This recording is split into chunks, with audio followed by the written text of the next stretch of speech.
bibliothécaire. Si vous voulez un peu de surnaturel, vous êtes sur la bonne vidéo. Surtout, n'oubliez pas de vous abonner, cliquez sur la cloche et laissez un petit like sur la vidéo. Ça fait toujours plaisir. Et maintenant, ouvrez bien vos oreilles. Le croque-mitaine est un personnage maléfique présenté aux enfants pour leur faire peur et ainsi les rendre plus sages. Nous allons commencer par l'étymologie du mot croque-mitaine. Ce terme est formé de deux mots.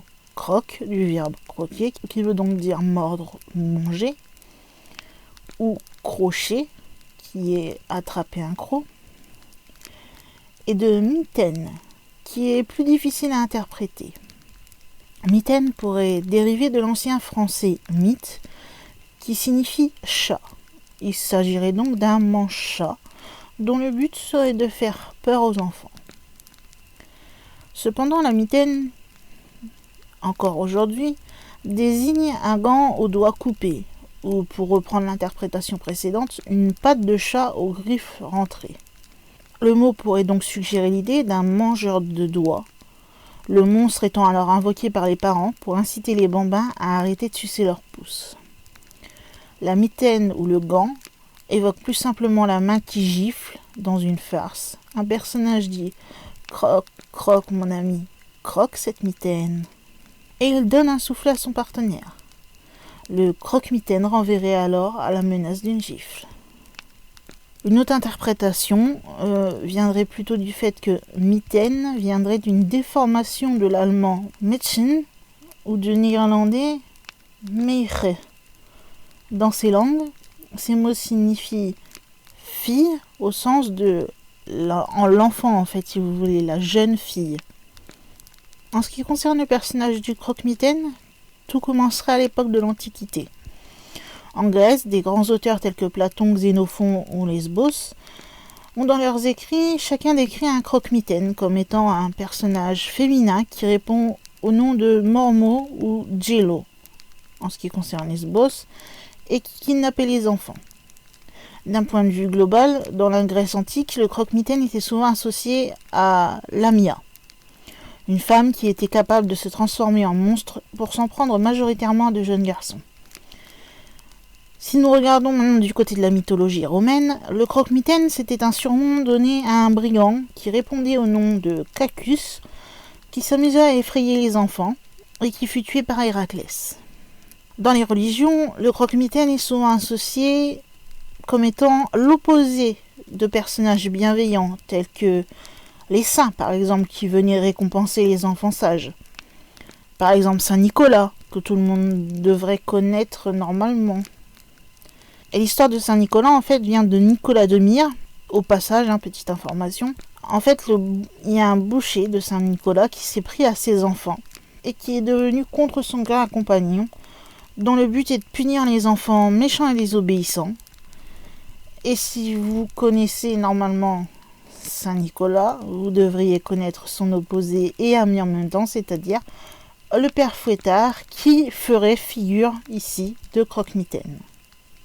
Vous me direz, à quoi sert le croque-mitaine alors ? Eh bien en fait, il sert souvent à marquer des interdits vis-à-vis de moments ou de lieux considérés comme dangereux et surtout par rapport à la nuit. On en parle souvent aux enfants, bien sûr. On dit qu'il peut se dissimuler aux abords d'un cours d'eau ou d'un étang afin de noyer les imprudents. Dans les régions où l'hiver peut être rigoureux, un croque-mitaine mange le nez et les doigts de l'enfant, qui sont les parties du corps les plus exposées aux engelures. Vous savez donc que la crainte que provoque ce personnage va créer une peur qui n'a plus besoin d'être motivée. Chez nous, généralement en France, le croque-mitaine, si vous vous souvenez bien, on nous racontait quand on était petit, peut-être moins la génération de maintenant, que si l'on laissait dépasser un bout de pied ou un bout de main de notre lit, le croque-mitaine pourrait s'en emparer. Voilà. C'est un exemple parmi tant d'autres. Puisque de toute façon, le croque-mitaine existe dans tous les pays. Après, sous différents noms, bien sûr. Et les quelques particularités qui peuvent changer selon le pays. Mais en soi, déjà, de base, l'aspect du croque-mitaine est assez mal défini. Donc, Après, lorsqu'il se transmet de façon orale, eh bien, il peut évoluer et puis l'être peut changer et il peut devenir aussi plus effrayant, fatalement. Ça peut être un homme, une femme, un animal. Ça peut arriver que ce soit un loup qui joue parfois le rôle de croque-mitaine ou une créature fantasmatique comme la camcruse. Alors la camcruse, c'est en fait une légende qui vient de Gascogne. Représentez-vous, pour imaginer la camcruse, une jambe, des pieds, enfin un pied jusqu'au genou, pas dans un bon état, on va dire, et avec un œil à la place du genou. Et vous avez la camcruse. Certains vous diront que le croque-mitaine est un personnage effrayant et gigantesque de type humanoïde, démoniaque ou fantomatique. D'autres vous diront que c'est plutôt un gobelin, voire une petite bête féroce. Et le lieu où il réside, bien sûr, est variable d'un pays à l'autre. On peut entendre parler du croque-mitaine qui habite un champ, une forêt, dans une ville, dans un désert aride, ou dans l'eau d'une rivière, d'un fleuve, d'une mer, d'un océan, bref, tout partout en fait où on peut le faire vivre et qui fera peur à l'enfant. La seule chose dont on est sûr quand on évoque le croque-mitaine, c'est qu'il agit principalement lorsque l'obscurité est totale, et donc, bien sûr, la nuit. Il pourra attirer les enfants en leur offrant des bonbons, des chocolats et toutes sortes de friandises. Heureux ceux qui n'aiment pas ça. Certains vont même jusqu'à se déguiser en Père Noël pour provoquer la confusion. Mais le plus souvent dans les récits, il fait avant tout peur. Donc pour cela, il va plutôt s'habiller en soldat et s'armer d'un long sabre pour couper les langues des menteurs ou la tête des fainéants. Quelquefois, on peut le doter d'un fouet et d'un sac de jute pour punir les enfants qui n'auraient pas été sages. Il y a même un petit groupe de personnes qui pensent que le croque-mitaine serait à l'origine une sorte de loup-garou. Il est supposé se dissimuler de préférence dans des lieux sombres et fermés, comme sous un lit, dans un placard, dans une cave, etc. Ça, c'est pour notre croyance un peu plus française, je dirais. Cette croyance était aussi très répandue aux Pays-Bas, selon laquelle le croque-mitaine, sur l'ordre de son maître, se glisserait dans la nuit par la cheminée pour apporter les cadeaux. Et cette croyance est née au Moyen-Âge. Alors, dans la maison plongée dans le noir, la cheminée représenterait l'inquiétant passage obscur qui faisait communiquer directement avec l'extérieur, et donc ça serait comme une comparaison à la porte des esprits. Et malgré toutes les représentations grotesques qu'ils avaient du diable, ils n'oubliaient pas que celui-ci devait être un esprit lui aussi, une puissance supraterrestre, et donc il pouvait possiblement passer par la cheminée. Donc s'il était un esprit, il pouvait passer par cette fameuse porte. D'ailleurs, on pense que c'est peut-être justement pour refouler ce fameux personnage de croque-mitaine passant par la cheminée qu'on aurait créé le Père Noël, donc dans notre nouveau monde, qui lui amène le bonheur, les cadeaux, etc., en le faisant passer par la cheminée.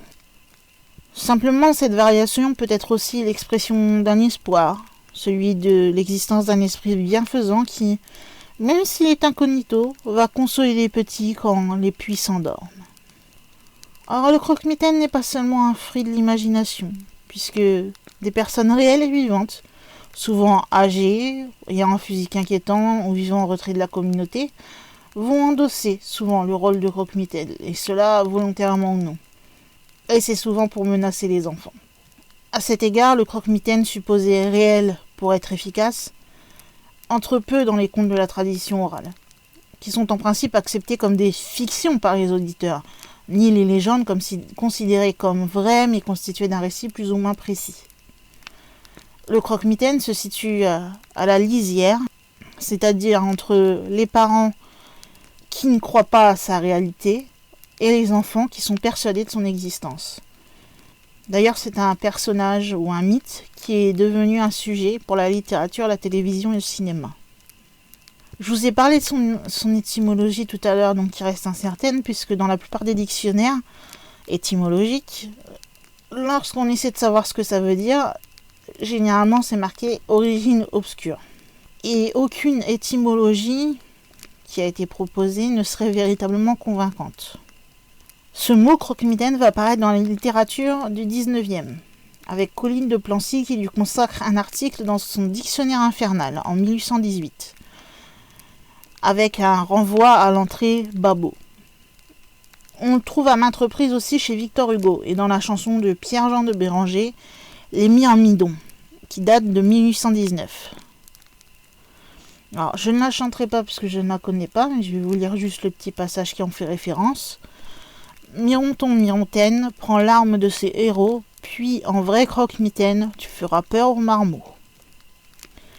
Dans les années 1920-1930, des enfants de maternelle, surtout à Nantes, chantaient une comptine avant d'entrer en classe. Par la suite, cette comptine s'est répandue un peu à travers toute la France. C'est pareil, je ne ferai pas l'affront de chanter puisque je ne la connais pas. Mais cela a donné « Connaissez-vous croque-mitaine, miton, miton, mitaine, il a 2 yeux grands et perçants, une grande bouche, de grosses dents. » Mais sachez qu'il n'y a pas que les enfants qui ont peur du croque-mitaine. Puisqu'il y a un grand auteur fantastique parmi les auteurs fantastiques, qui est pour moi le plus grand, mais cela reste personnel, du nom de Stephen King, qui aurait déclaré « Le soir, quand je viens de me coucher, je m'assure toujours que mes 2 jambes sont bien sous le drap. Une fois les lumières éteintes, je ne suis plus un enfant, mais je ne supporte pas qu'une de mes jambes pende au dehors quand je dors. Car si jamais une main glacée surgissait de dessous du lit pour m'agripper la cheville, j'en pourrais hurler. Oui, je pourrais hurler à réveiller les morts. Bien sûr, comme nous le savons tous, ce genre de choses n'arrive jamais. Dans les histoires qui suivent, donc dans son roman, puisqu'il écrit ça pour son roman Danse macabre, petite précision, vous allez rencontrer toutes sortes de créatures des ténèbres, vampires, succubes, une chose qui vit dans les placards, d'innombrables autres terreurs. Aucune d'entre elles n'est réelle. La chose qui, sous mon lit, guette ma cheville ne l'est pas davantage, je sais. Mais je sais aussi que si je prends bien garde à laisser mon pied sous les couvertures, elle ne pourra jamais m'attraper. Tout à l'heure, je vais vous parler du fait qu'on utilisait le croque-mitaine.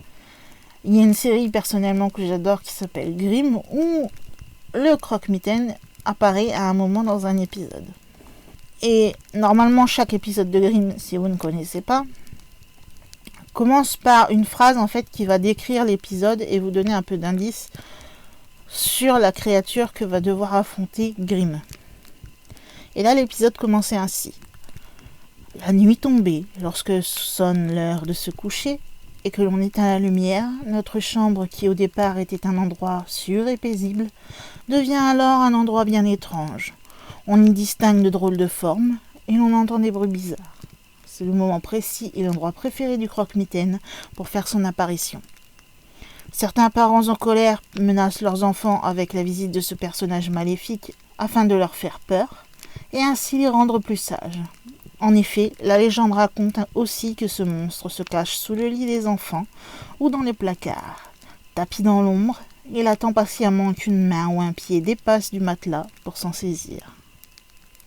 Sortons un peu de tout cet imaginaire, puisqu'apparemment il y aurait une explication rationnelle qui pourrait expliquer l'existence du croque-mitaine.